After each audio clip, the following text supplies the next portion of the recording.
everyone. Welcome to the Arm Coach Podcast, episode 109. Today, we're talking about urges. And before you tune me out and think, oh, great, this is going to be about cravings and white knuckling my way past chocolate chips and skipping happy hour snacks, stay with me because this is bigger than food. This is bigger than workouts. This is bigger than your arms. This is about what you do in the moment when a part of you wants immediate relief, immediate comfort, immediate pleasure, and another part of you wants the life you said you actually wanted. That moment right there, that is where self-trust is either built or broken. And most women have absolutely no idea that this is the moment that matters most. They think the problem is the urge itself. They think if I could just stop wanting the cookie, if I could just stop wanting to skip the workout, if I could just stop wanting to numb out on the couch and snack after dinner, then I'd finally be consistent. But that's not the problem. The urge is not the problem. Your relationship with the urge is the problem. I'm going to say something a little bold right out of the gate. Most women are not failing at toning their arms because they lack discipline.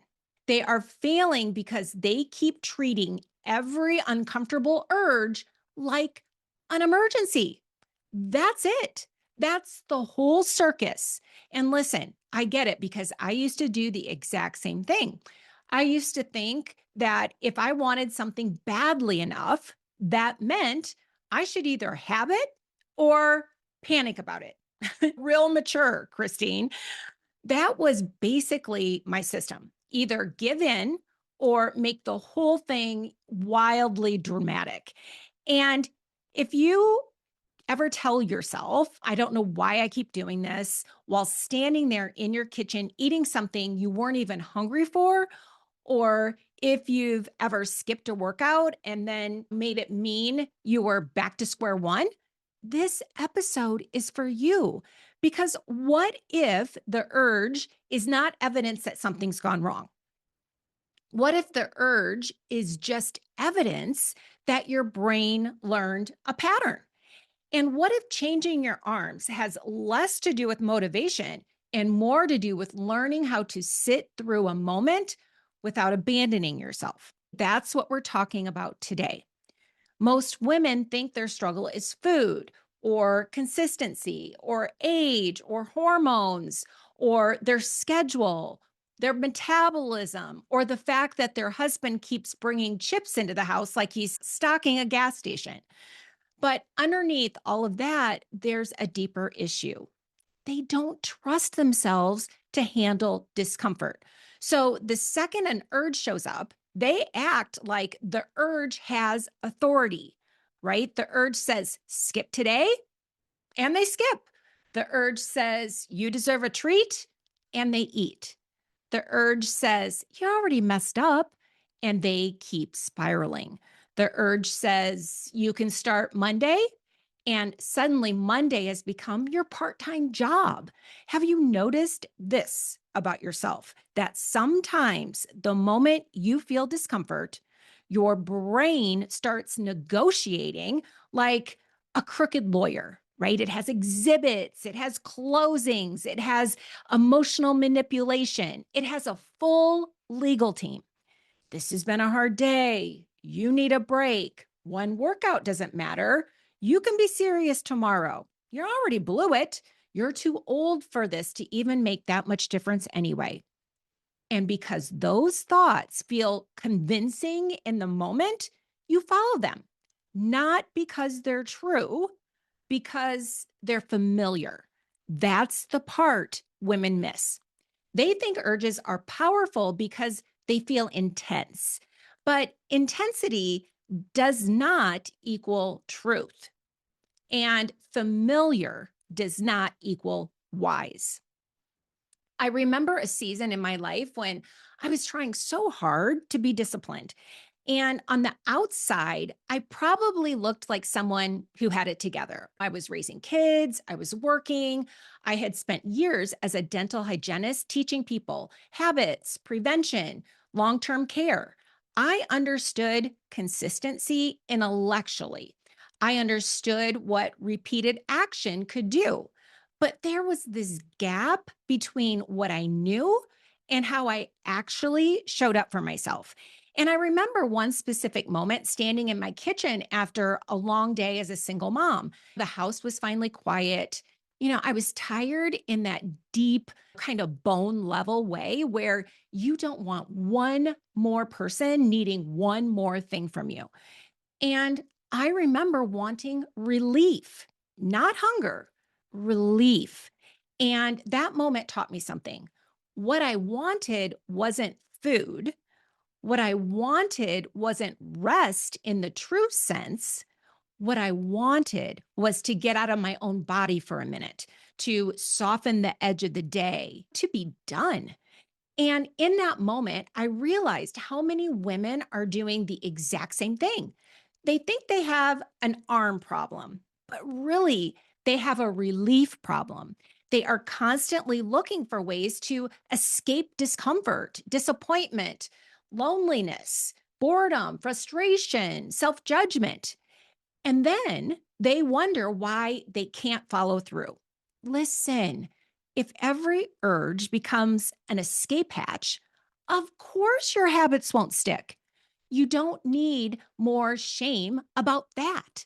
But what you do need is to understand it because once you understand it, everything changes. So here's the broken narrative. If you want to get toned arms, you need more willpower. No, that's lazy coaching.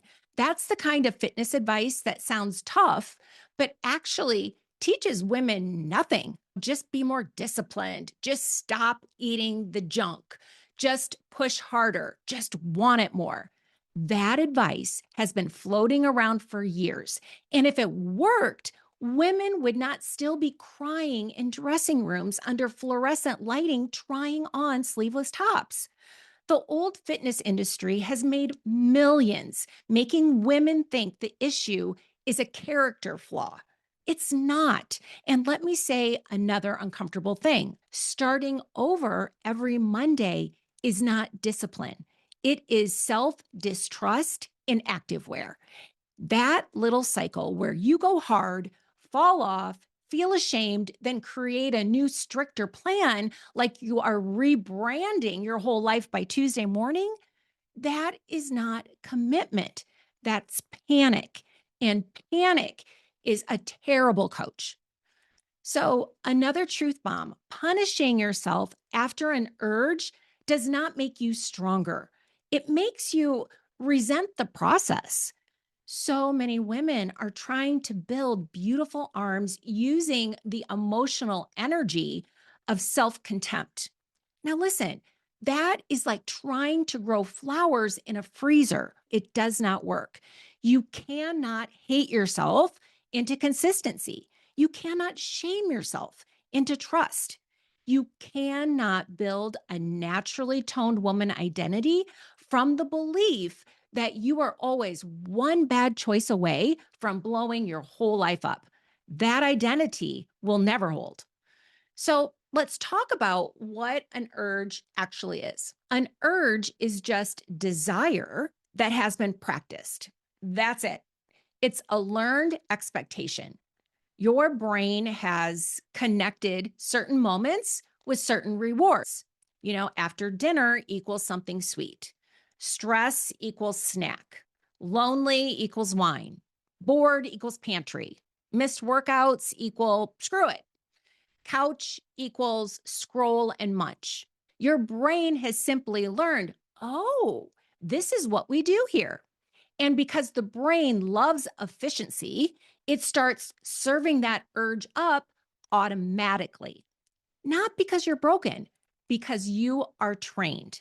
That means the urge itself is not proof that you want the wrong things forever. It is proof that your brain got very good at a pattern.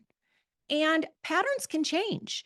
This is where I want to give you four options for what women usually do when an urge shows up. They react, they resist, they distract, or they observe. So let's break those down. So the first one is react. This one is obvious, right?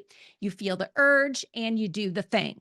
You want to skip the workout, so you skip it. You want the handful of candy, so you eat it. You want to order takeout because the day was chaotic, so you do. Okay. You want to tell yourself, I'll start tomorrow, and you listen. Reacting feels relieving in the moment, but every time you react, you strengthen the loop. Your brain learns, perfect, that strategy worked. Let's absolutely do that again tomorrow. The second one, resist. Now, this is the white knuckle option. This is the clenched jaw option. This is the internal screaming. This is, no, no, no, no, stop it. Stop wanting that. Stop thinking, what is wrong with me? A lot of women think this is discipline. It's not, it's just a fight. And the reason resisting doesn't work long term is because it's exhausting. Also, when you are busy wrestling with the urge, you can't actually learn from it. You can't see what thought created it. And you can't see what feeling is underneath it. You can't see the pattern. You're too busy trying not to feel like a person who wants something. Okay, now the third one, distract. This one is sneaky. Distracting can look productive. You clean, you scroll, you work, you eat something healthier, you busy yourself, you reorganize a drawer nobody asked you to reorganize, you tell yourself you're managing it. But a lot of the time, you are just avoiding the moment. And avoidance keeps the pattern alive because you still never learn how to be with the urge without obeying it. Sometimes women even swap one reward for another. I won't eat the chocolate, but I'll have 3 protein bars. Girl, let's not put a wellness costume on the same habit loop and call it growth. If the issue is still, I cannot tolerate this feeling unless I reward myself, then the loop is still running the show. Okay, the fourth one, observe. This is the one that changes everything. Observing means you notice the urge without answering it. You let it be there. You don't react. You don't fight it. You don't run from it. You watch it. You feel it. You get curious. And this is where women panic because they think observing means suffering. It doesn't. It means growing up emotionally. That's what it means. It means no longer treating every desire like a command. So let me give you a metaphor because I love a good metaphor. And honestly, they help more than half the internet's advice. I want you to imagine that inside your brain, there is an adult and there is a toddler. The adult is the wise part of you, the part that cares about your future, the part that wants energy, strength, confidence, follow through, toned arms, peace, integrity, the part that knows you feel better when you lift weights, eat like someone who respects herself, and stop making every hard day mean you need a reward. That's the adult. Then there's the toddler. The toddler wants relief now. The toddler wants comfort now. The toddler wants the snack, the skip, the excuse, the numbing, the easy button, the we'll do it tomorrow speech. The toddler doesn't care about your goals. She does not care about summer tops. She does not care about your triglycerides. She doesn't care about how your shoulders feel in tank tops. She cares about immediate gratification. Now, here's the kicker. You trained the toddler. Okay, that's the part nobody likes, but it's the truth. If every evening after dinner you gave your brain something sweet, Your toddler now expects dessert. If every stressful day ended with snacking on the couch, your toddler expects the couch buffet. If every missed workout turned into, well, might as well quit for the week, your toddler expects the spiral. You trained the expectation. And now the adult part of you has finally stepped in, right? And said, okay, we're not doing this anymore. I want a different life. I want to become a woman who follows through. I want to trust myself. I want toned arms. Yes. But more than that, I want peace. And the first time you tell that toddler no, she loses her little mind, absolutely unwell. She's on the floor in Target emotionally. She is screaming, "This is unfair. We always do this. I need it. Just this once. You've had a hard day. You can start tomorrow. Why even bother? This isn't working anyway." Right? Sound familiar? That is an urge. An urge is your conditioned lower brain throwing a tantrum because it expected a reward and didn't get one. That's all, which means the urge is not dangerous. It's noisy. And noisy is not the same thing as powerful. Most women think the hard part is saying no. It's not. Saying no is actually the easy part. The hard part is dealing with the tantrum that follows. That's the whole game. Can you say no and then remain present when your brain starts acting ridiculous? Can you stay when the excuses come in? Can you hear just one won't matter and not make it law? Can you feel restless, disappointed, deprived, annoyed, and still keep your word? Because that right there is how self trust is built, not by never having an urge, by surviving one without abandoning yourself. This is why so many women do well for a few hours and then cave at night. Not because they don't know what to do, it's because the tantrum wore them down. They got tired of listening to the inner toddler campaign. They thought, I can't do this all night. But here's what I want you to know: if you stop feeding the tantrum, it passes, just like a real toddler. Eventually, the lower brain realizes, oh, we're not getting the candy at the grocery store anymore. And it quiets down. That is how your brain is retrained, not through punishment, through consistency. I've seen this in my own life over and over. There were times when my brain had 100 excuses for why I should skip what I planned, right? Times when I was discouraged or tired, overwhelmed, or just plain bratty. Yeah, bratty. And listen, sometimes we're not exhausted. Sometimes we're having a full emotional sequel because we don't want to be mildly uncomfortable. I remember seasons where I wanted the result, but I still had this lower brain habit of looking for the easier way out. And what changed things for me was not becoming more intense, it was becoming more available to my own discomfort. That's a grown woman sentence right there. I stopped acting like discomfort meant danger. I stopped making every urge mean I needed a new plan. I learned to sit next to the part of me that wanted relief and say, I hear you, and we're still going.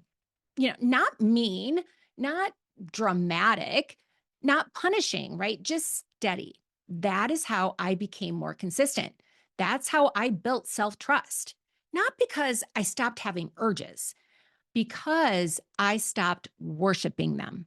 So let's make this practical. You planned a 12-minute arm workout for today, and then 4:30 rolls around and you don't feel like it.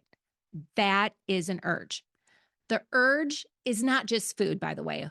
An urge can be the desire to avoid effort, right? To the desire to postpone, the desire to negotiate, the desire to quit before you start.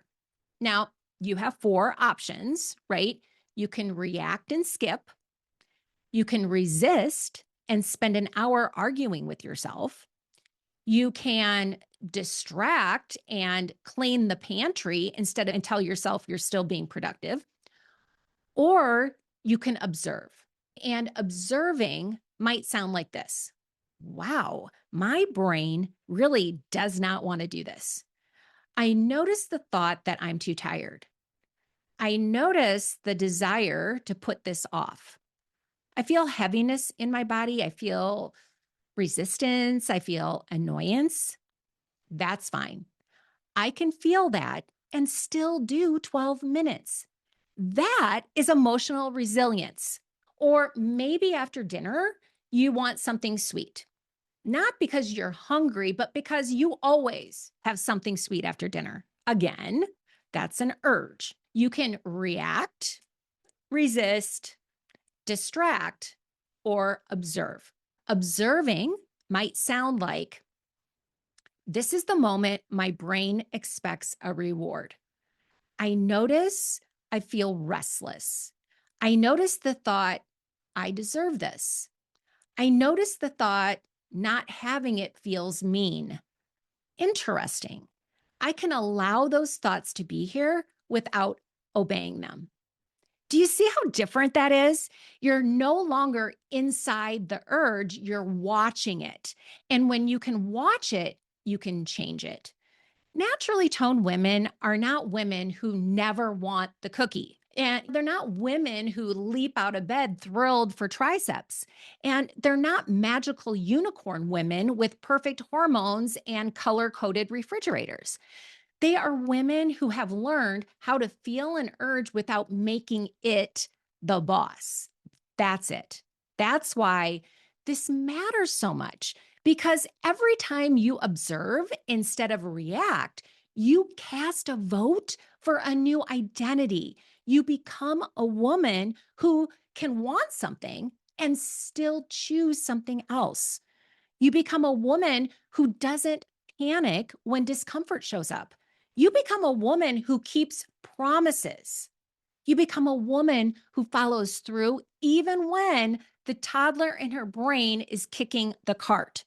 That is how toned arms are built, not in one heroic workout, not in one perfect week, in hundreds of tiny moments where you stopped handing authority to the loudest part of your brain. I need you to hear this. Your urges do not disqualify you from becoming her. They are the training ground. The woman you want to become is built in the moments that used to take you out. I want you to think about something. Where in your life have you been treating discomfort like an emergency? Is it after dinner? Is it when you feel tired? Is it when you miss one workout and suddenly decide the week is ruined? Is it when you feel lonely, bored, stressed, overworked, frustrated, or behind? And here's the second question. What would it look like to stop trying to eliminate the urge and started learning how to outlast it, right? Not perfectly, just honestly. What would change if you stopped making urges mean something has gone wrong? Because nothing may have gone wrong at all. Your brain may simply be doing what brains do. And now you get to teach it something new. So the next time you feel the urge to skip, snack, numb out, quit, start over Monday, or tell yourself some dramatic little story about why today doesn't count, I want you to remember this. There is an adult in your brain and there is a toddler in your brain. The toddler can scream. She can negotiate. She can file complaints. She can act like this is a human rights issue because you did not eat the post dinner chocolate. But she has no authority. You do. And every time you sit beside that discomfort without reacting to it, you get stronger, not just in your arms, in your identity. This is how self trust is built. This is how consistency is built. This is how naturally toned women are built slowly, repeatedly, honestly, not by never having urges, by no longer letting them raise you.